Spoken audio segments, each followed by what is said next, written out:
Bonsoir. Vous venez de rencontrer le président Alpha Condé, 3 heures. Un entretien de 3 heures, effectivement, au cours duquel j'ai présenté les revendications de l'opposition.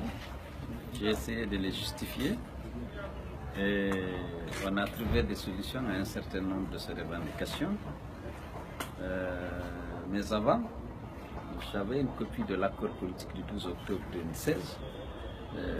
J'ai mis en évidence le non-respect de cet accord politique, puisque que ce soit l'audit du fichier qui devait avoir lieu, le rapport devait être disponible le 31 mai 2017. La loi sur la CENI devrait être examinée à la session de loi de 2017.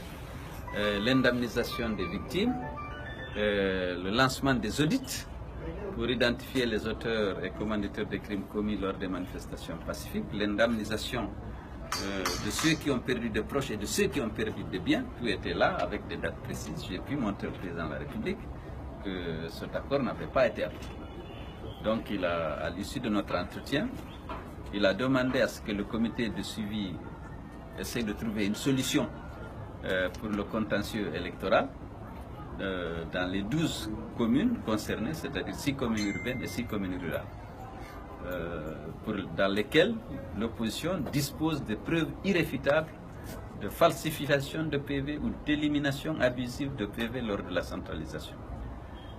Il a également demandé à ce que la loi sur la nouvelle CENI soit adoptée lors de la prochaine assemblée, la prochaine session des lois de l'Assemblée nationale.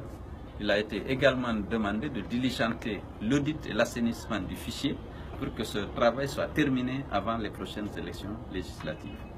Il a été demandé aussi, évidemment, d'ouvrir les enquêtes et d'apporter une assistance aux victimes des violences qui ont eu lieu lors des manifestations passées. Par rapport à la rencontre de 2017, est-ce que vous avez senti Alpha Condé il a changé? C'est très difficile, vous savez, le président, il faut le juger aux actes. En tout cas, le papier qui a été fait semble montrer une volonté. Maintenant, on verra quelle suite le comité de suivi va réserver à ces demandes de M. le Président de la République qui lui ont été adressées. Je vous remercie. Merci.